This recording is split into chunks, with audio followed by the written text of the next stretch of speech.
नमस्कार दोस्तों, आपका हमारे चैनल पर स्वागत है। दोस्तों, आज के इस वीडियो में हम पढ़ने वाले हैं भारतीय संविधान के स्रोत। चलिए वीडियो को अंत तक जरूर देखिएगा। शुरू करते हैं। पहला प्रश्न, भारतीय संविधान में मौलिक अधिकार किस संविधान से प्रेरित है? किस देश के संविधान से प्रेरित है? बताइए दोस्तों। ब्रिटेन, आयरलैंड, स्विट्जरलैंड या अमेरिका? भारतीय संविधान में जो मौलिक अधिकार हैं वे हैं अमेरिका के संविधान से प्रेरित। आपका आंसर होगा डी। भारतीय संविधान भाग 3 में, याद रखिए, भारतीय संविधान के भाग 3 में मौलिक अधिकारों का उल्लेख है और अनुच्छेद 15 से 35 में 6 मौलिक अधिकार दिए गए हैं। कितने मौलिक अधिकार दिए गए हैं? 6। और अनुच्छेद 15 से 35 नोट कर लीजिएगा। भाग 3 अनुच्छेद 15 से 35 में इनका उल्लेख है। अगला प्रश्न है, भारत में सरकार की संसदीय प्रणाली कहाँ से ग्रहण की गई है? हमारी जो संसदीय प्रणाली है वह कहाँ से ग्रहण की गई है? ब्रिटेन से, रूस से, स्विट्जरलैंड से या अमेरिका से? तो हमारी संसदीय प्रणाली ग्रहण की गई है ए, ब्रिटेन से। आपका आंसर होगा ब्रिटेन।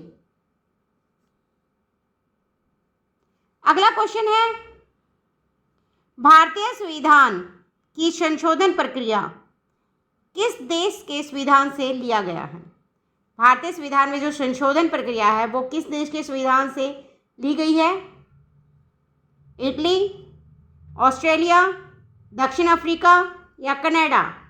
तो आपका आंसर है दक्षिण अफ्रीका। सी आंसर होगा आपका। संविधान में संशोधन, जो इस संविधान में संशोधन है, यह अनुच्छेद 368 के अनुसार किया जाता है। याद रखिए, अनुच्छेद 368 के अनुसार संविधान में संशोधन किया जाता है। अगला क्वेश्चन है, भारतीय संविधान में शामिल एकल नागरिकता का प्रावधान कहाँ से लिया गया है?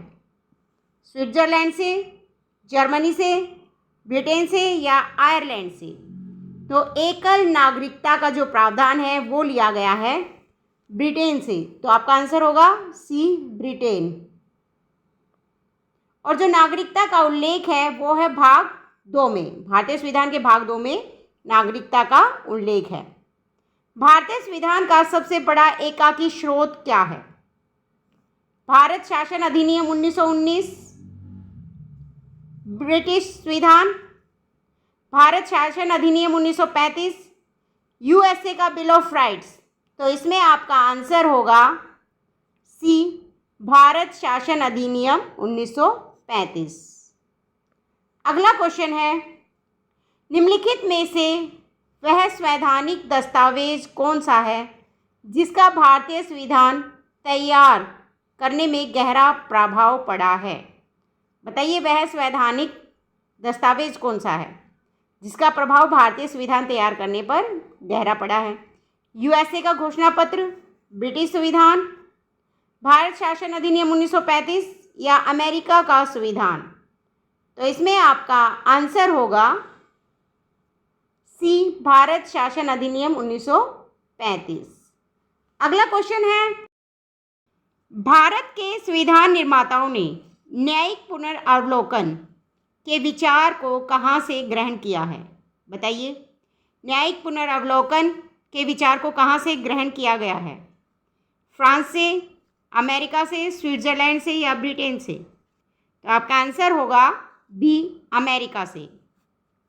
अगला क्वेश्चन है, भारतीय संविधान में राष्ट्रपति पर महाअभियोग का प्रावधान कहाँ से लिया गया है? राष्ट्रपति पर जो महाअभियोग चलाया जाता है वह कहाँ से लिया गया है? फ्रांस से, रूस से, श्रीलंका से या अमेरिका से? तो आपका आंसर होगा डी, अमेरिका से। भारत के राष्ट्रपति पर जो महाअभियोग है वह अनुच्छेद 61 के तहत चलाया जाता है। याद रखिएगा, अनुच्छेद 61 के तहत यह राष्ट्रपति पर महाअभियोग चलाया जाता है। अगला क्वेश्चन है, भारतीय संविधान में निर्वाचित राष्ट्रपति का प्रावधान किस देश के संविधान से लिया गया है? निर्वाचित राष्ट्रपति का जो प्रावधान है वह किस देश से लिया गया है? चीन से, अमेरिका से, श्रीलंका से या ब्राज़ील से? बताइए दोस्तों। आपका आंसर है अमेरिका से। भारत का राष्ट्रपति होगा, यह अनुच्छेद 52 में कहा गया है।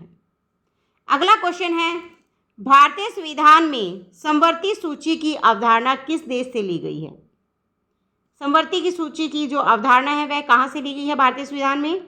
ऑस्ट्रेलिया से, यूएसए, ग्रेट ब्रिटेन या ब्राज़ील से? जल्दी से आंसर दीजिए दोस्तों। आपका आंसर है ऑस्ट्रेलिया से। भारत के संविधान की प्रस्तावना में प्रतिस्थापित स्वतंत्रता, समानता और भाईचारे के आदर्शों की प्रेरणा कहाँ से मिली थी? बताइए दोस्तों। अमेरिका स्वतंत्रता संग्राम से, फ्रांस की क्रांति से, रूस की क्रांति से या संयुक्त राष्ट्र घोषणा पत्र से? जल्दी से कमेंट बॉक्स में आंसर दीजिए। आपका आंसर होगा इसमें बी, फ्रांस की क्रांति से। और फ्रांस की क्रांति कब हुई थी? 1789 में। अगला क्वेश्चन है, भारतीय संविधान में शामिल राज्य के नीति निर्देशक सिद्धांत किसके संविधान से प्रेरित हैं? राज्य के नीति निर्देशक सिद्धांत किस संविधान से प्रेरित हैं? ब्रिटेन, अमेरिका, आयरलैंड या कनाडा? जल्दी से आंसर दीजिए दोस्तों। आपका आंसर होना चाहिए सी, आयरलैंड। नीति निर्देशक सिद्धांत जो है वो संविधान के भाग 4 में वर्णित है। याद रखिएगा, भाग 4 में इनका वर्णन है और अनुच्छेद 36 से 51 तक ये वर्णित किए गए हैं। अगला क्वेश्चन है, राष्ट्रपति द्वारा राज्यसभा के सदस्यों का मनोनयन की जो व्यवस्था है वह किस देश के संविधान से लिया गया है? आयरलैंड के, इंग्लैंड के, ब्राज़ील या अमेरिका के? तो राष्ट्रपति द्वारा जो मनोनयन की व्यवस्था है वो ली गई है ए, आयरलैंड से। आपका आंसर होगा ए। और राष्ट्रपति जो है वो कितने सदस्य मनोनीत कर सकता है? बताइए दोस्तों। 12 सदस्य। याद रखिएगा। भारतीय संविधान में मौलिक कर्तव्यों को किस देश के संविधान से लिया गया है? बताइए, मौलिक कर्तव्यों को किस देश के संविधान से लिया गया है? रूस, ब्राज़ील, इंग्लैंड या अमेरिका? जल्दी से कमेंट बॉक्स में आंसर दीजिए दोस्तों। आपका आंसर है ए, रूस। अगला क्वेश्चन है, भारतीय संविधान में नियंत्रक एवं महालेखा परीक्षक का प्रावधान कहाँ से लिया गया है? रूस के संविधान से, भारत शासन अधिनियम 1935 से, ब्रिटेन के संविधान से या ब्राज़ील के संविधान से? तो आपका आंसर है नियंत्रक एवं महालेखा परीक्षण का जो प्रावधान है वो लिया गया है भारत शासन अधिनियम 1935 से। और इसका उल्लेख कहाँ मिलता है? बताइए दोस्तों। 148 अनुच्छेद में इसका उल्लेख मिलता है। सर्वोच्च न्यायालय की व्यवस्था भारतीय संविधान में किस देश से ली गई है?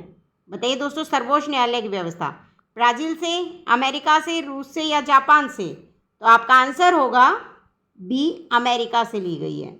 याद रखिए। अगला क्वेश्चन है, संविधान निर्माताओं ने कौन सी व्यवस्था अमेरिका के संविधान से ग्रहण की है? उपराष्ट्रपति, उच्चतम एवं उच्च न्यायालय के न्यायिक दोषों को पद से हटाने की विधि, न्यायिक समीक्षा, मौलिक अधिकार? तो दोस्तों ये जो तीनों हैं ए, बी, सी, तीनों ही हमने अमेरिका के संविधान से ग्रहण की है। तो आपका आंसर होगा डी। अगला क्वेश्चन है, भारतीय संविधान के में जो मंत्रिमंडल व्यवस्था है उसे किस देश के संविधान से लिया गया है? रूस, ब्रिटेन, अमेरिका या स्विट्जरलैंड? तो भारतीय संविधान में मंत्रिमंडलीय जो व्यवस्था है वो ली गई है ब्रिटेन से। आपका आंसर होगा बी। क्वेश्चन है, भारतीय संविधान में संयुक्त अधिवेशन का जो प्रावधान है वो कहाँ से लिया गया है? ब्रिटेन, अमेरिका, कनाडा या ऑस्ट्रेलिया? तो आपका आंसर होगा संयुक्त अधिवेशन का प्रावधान लिया गया है ऑस्ट्रेलिया से। संयुक्त अधिवेशन की जो व्यवस्था है वो है अनुच्छेद 108 में। भारत की संविधान सभा में अस्थायी सभापति कौन थे? बताइए दोस्तों। डॉक्टर भीमराव अंबेडकर, महात्मा गांधी, डॉक्टर सच्चिदानंद सिन्हा या डॉक्टर राजेंद्र प्रसाद? तो आपका आंसर होगा भारत की संविधान सभा में जो अस्थायी सभापति थे वो थे डॉक्टर सच्चिदानंद सिन्हा। दोस्तों वीडियो अच्छी लगी है तो लाइक शेयर जरूर कीजिएगा। यदि आप हमारे चैनल पर नए हैं तो चैनल को सब्सक्राइब कर लीजिए, बेल आइकन प्रेस कर लीजिए ताकि अगली वीडियो का नोटिफिकेशन आप तक पहुंच सके। धन्यवाद।